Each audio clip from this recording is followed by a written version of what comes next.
Hello everyone.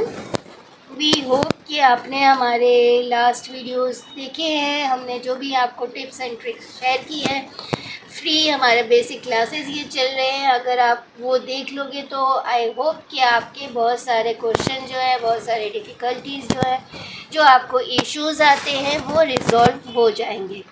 तो आज हमारा है क्लास 6, जिसमें हम नेक कटिंग के बारे में बताएंगे। देखो, नेक कटिंग के लिए हमें क्या रिक्वायरमेंट होता है, इसके लिए आपको ना जो हमने अपने लास्ट वीडियोस में बताया था ना, अक्रॉस बैक और ये सब जो हमने एक टेबल आप लोग को बोला था बनाने के लिए, ये बहुत ज़रूरी है। ठीक है, कि अगर आपका अक्रॉस बैक 14 है, मतलब आपका शोल्डर 14 है, तो आपका ये वाला एरिया कितना होगा, अक्रॉस बैक का कितना एरिया होगा, नेक कितना होगा, तो ये सब आप जब जान लोगे तभी आप अच्छे से नेक की कटिंग कर पाओगे। इस वीडियो में ट्राई करेंगे कवर करने के लिए boat neck, V neck, you neck, round neck और स्क्वायर नेक। ठीक है, तो बोट नेक क्या होता है, बेसिकली हमारा जो देखो, जैसे ये हमारी नेक है, ये शोल्डर आ गया, नेक है, ये शोल्डर आ गया। तो बोट नेक में ना विड्थ ज़्यादा नहीं होती है, विड्थ कम होती है, उसकी डेप्थ ये है ना, सॉरी, उसकी डेप्थ जो है वो ज़्यादा नहीं होती है, विड्थ ज़्यादा होती है। ठीक है, मतलब शोल्डर कम होता है, मतलब शोल्डर का इतना ही पार्ट आता है। ठीक है, हमारा उसका डेप्थ कम होगी और विड्थ ज़्यादा होती है। तो इस तरह से हमारा ये बोट। तो इसके लिए हमें क्या करना है, देखो, जब हमारा शोल्डर पे ज़्यादा हो रहा है ना, मतलब शोल्डर एरिया हमारा ज़्यादा हो रहा है, तो नीचे की डेप्थ जो है ना बोट नेक में हम लोग 0 से 4 वाले बॉक्स में ही लेते हैं। मतलब 4 से ज़्यादा नहीं लेनी है डेप्थ। डेप्थ मतलब ये वाली चीज़। ठीक है, 4 इंच से ज़्यादा नहीं लेनी है। और हमारा शोल्डर पे यहाँ पर हम एग्जाम्पल के तौर पे 14 ले रहे हैं। 14 ले रहे हैं तो मतलब जो हमारा बॉक्स तैयार होके आएगा वो आएगा 7 और 7.5 पे। ये हम लास्ट वीडियोस में समझा चुके हैं कि 7.5 कैसे आएगा बॉक्स 14 अगर शोल्डर है तो आप लास्ट वीडियोस देखो तो आपको वो चीज़ समझ में आ जाएगी।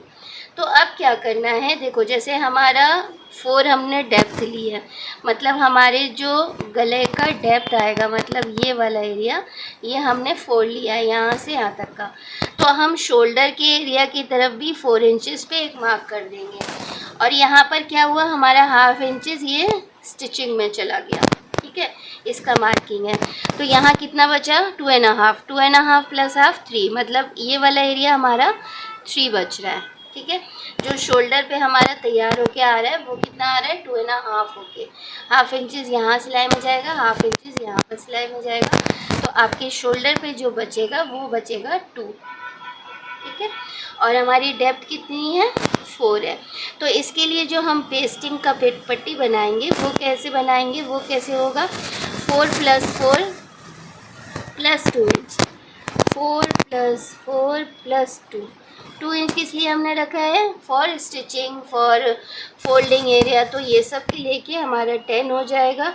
और यहाँ के लिए हम सिर्फ 1 इंच रखेंगे, तो 4 + 1 हो जाएगा हमारा 5। मतलब डेप्थ होगी आपकी 5 और विड्थ होगी हमारी 10। तो हम एक जो पट्टी बना रहे हैं वो इस तरह से ऐसे करके बना देंगे। ठीक, जैसे जब भी हम कोई चीज़ कट करते हैं उसको 2 फोल्ड में करते हैं ना, हमारा जो ये पट्टी रखा हुआ है 2 फोल्ड में रखा हुआ है। तो जब इसको हम खोलेंगे तो यहाँ भी 4, यहाँ भी 4, मतलब ये टोटल हमारी लाइन हो गई 8 की। और 1 इंचेस हम सिलाई का रख रहे हैं, तो ये हो जाएगा हमारा कितना हो जाएगा, 2 + 2 10 हो जाएगा, 8 + 2 10। इसी के लिए ये 10 हुआ है। ओके, तो हमने यहाँ पर समझो ये एक बॉक्स बना लिया है 10/5 का, एक रेक्टेंगल बन गया है 10। अब क्या करेंगे, यहाँ पर 10 का एक सेंटर पार्ट ले लेंगे। सेंटर लाइन हो गई हमारी, ये हमारी एक सेंटर लाइन हो गई। ठीक है, अब इसको क्या कर, इसको फोल्ड कर देंगे, सेंटर से अपना ये फोल्ड कर दो।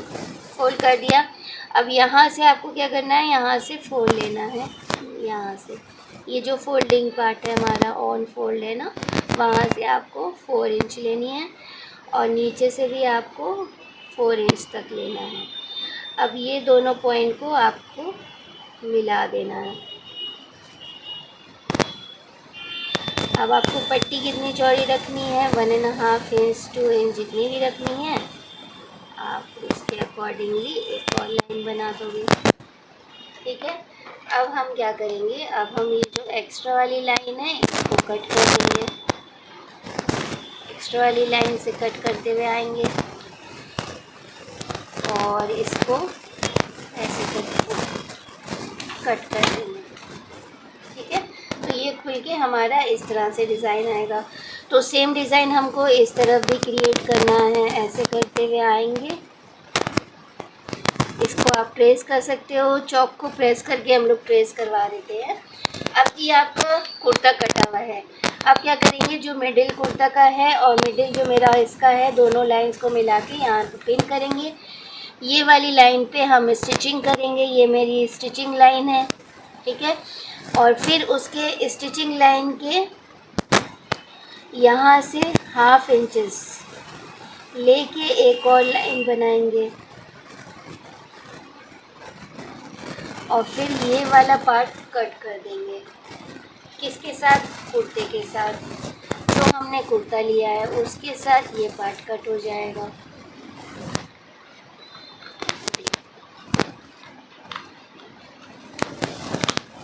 ठीक है, उसके साथ ये पार्ट कट हो गया। तो हमारा ये ऐसे करके कुर्ता आएगा। फिर हम क्या करेंगे, इसको ऐसे फोल्ड करके पीछे की तरफ ले जाएंगे और ये हमारा सुंदर सा बोट नेक बनके तैयार हो जाएगा। जब आप मेजरमेंट से करोगे तो आपका ये बहुत सुंदर सा निकल के आएगा, कोई इशू नहीं आएगी। ठीक है, तो बोट नेक का तरीका इस तरह से होता है। हम लोग शोल्डर और विथ दोनों बराबर रखते हैं। हमारी विथ 4 है तो हम शोल्डर पे भी 4 ले रहे हैं। You neck, V neck, square नेक और राउंड। ठीक है, इसके लिए हम कौन सा शोल्डर ले रहे हैं, हम इसके लिए डेप्थ ले रहे हैं 9। मतलब मेरे जो नेक की लेंथ रहेगी वो 9 इंचेस रहेगी। ठीक है, तो इस पे शोल्डर हमारा जो वर्क करेगा, शोल्डर का बॉक्स वो वर्क करेगा 6 साढ़े 6 का। ये लास्ट वीडियो आप देखोगे तो आपको समझ में आ जाएगा। मतलब मेरा ये वाला बॉक्स काम करेगा। ठीक है, ये 6 है, ये साढ़े 6 है, ये बता रहे हैं। तो ये पट्टी नहीं है, ये बॉक्स है। तो इसमें क्या करना है, हमें 1/2 इंचेस तो हमारा गया ये। ठीक है, और 2.5 इंचेस यहाँ पर हम अपना शोल्डर लेंगे। तो ये मतलब कितना हो गया, 3 इंचेस हो गया। तो इधर कितना बचा, 3, और ये हम ले रहे हैं 9। ठीक है, तो यहाँ पर 3 इंचेस है, ये 9 इंचेस है। तो हमारी पेस्टिंग पट्टी कितने की बनेगी, हमारी विथ होगी 3 + 3 + 2 और हमारी डेप्थ होगी 9। मतलब हमारी पेस्टिंग पट्टी ऐसे बननी चाहिए। ठीक है, कुछ इस तरह से तैयार हो के आएगी। देखो, कुछ इस तरह से तैयार हो गया। ये 8 इंचेस हो गई, ये 9 इंचेस हो गई। अब इसको बीच में से हम डिवाइड करेंगे एक इमेजिनरी लाइन से, और जब इसको फोल्ड करके, जैसे हमने ये वाला बताया था ना, ऐसे फोल्ड करके रखेंगे इसको कपड़े पे। ये हमारा फोल्डिंग पार्ट है, समझ लो, ये हमारा फोल्डिंग पार्ट है, ऑन फोल्ड है। क्लियर। अब यहाँ से हम लेंगे कितना, 3, यहाँ से 3 पे मार्किंग कर देंगे, यहाँ से 9 पे मार्किंग कर देंगे। ठीक है, अब आपको अगर स्क्वायर बनाना है, ठीक है, मैं अलग अलग तरीके से आपको बता रही हूँ। अगर आपको स्क्वायर बनाना है तो स्क्वायर के लिए हम ऐसे स्ट्रेट करेंगे और इसको यहाँ से मिला देंगे, ये हमारा स्क्वायर बन जाएगा। कुछ और नहीं करनी है, बस अपने नेक पे लगा के इसको सिल देना है, स्क्वायर हो गया। अगर आपको इसको यू देना है तो आप क्या करोगे, यहाँ से 1 इंचेस पे एक मार्किंग दोगे। ठीक है, अब यहाँ से ऐसे लेके आओगे, ऐसे ऐसे ऐसे राउंड करते हुए और ऐसे मिला देना इसको, ठीक है। आप अपने कर्व स्केल का भी यूज़ कर सकते हो, जो आपके पास 6 स्केल है हम उससे यूज़ कर सकते हैं। तो ये आपका यू शेप निकल के आ जाएगा। अब इसी में हम बता रहे हैं कि आप राउंड शेप कैसे दे सकते हो। राउंड शेप के लिए क्या करना है, राउंड शेप में क्या होता है, हमारा ना टच नहीं होता है, इस लाइन से हमारा कुछ भी टच नहीं होगा, ठीक है। वो राउंड रहता है, पूरा राउंड रहेगा, ऐसे करके जाएगा, ये पूरा राउंड होता है, ठीक है। और वी में क्या करना होता है, आपको यहाँ से लाके और यहाँ पर हमें अपनी मिला देनी है, ये बन गया वी, ठीक है। यू के लिए हमने क्या करा था, यू के लिए हमने ऐसे करके ये लाइन बना दी थी, ये हमारा हो गया था यू। और हमारा स्क्वायर के लिए हमारा, ठीक है। अब हम क्या करेंगे, यहाँ पर हमने जितना भी 2 इंच लेनी है 2 इंच का लेंगे, और अपने डिज़ाइन के अकॉर्डिंगली आप जो भी डिज़ाइन बना रहे हो उसके अकॉर्डिंगली आप इसका भी शेप दोगे। अगर आप यू बना रहे हो तो यहाँ पर आप 8 इंचेस करके ऐसे यू का दे दोगे। अगर राउंड बना रहे हो तो आप राउंड ऐसे ऐसे ऐसे ऐसे करके राउंड का दे दोगे। अगर आप वी बना रहे हो तो आप यहाँ पे ऐसे दे दोगे, ठीक है। तो इस तरह से आप सारे ही शेप्स बना सकते हैं। तो होप करते हैं आपको समझ में आया होगा और आप ट्राई करोगे। आपको भी पेपर लेके उसमें ट्राई करो, कुछ समझ में नहीं आया तो कमेंट करो, ट्राई करेंगे उसको रिजॉल्व करने के लिए। आपके क्वेश्चंस को हम रिजॉल्व करने की ज़रूर कोशिश करेंगे। तो थैंक यू फॉर वॉचिंग, और नोटिफिकेशन बेल आइकन को प्रेस करना ना भूलें, सब्सक्राइब, लाइक और शेयर कमेंट करना भी ना भूलें। चलिए मिलते हैं नेक्स्ट क्लास में। Thank you.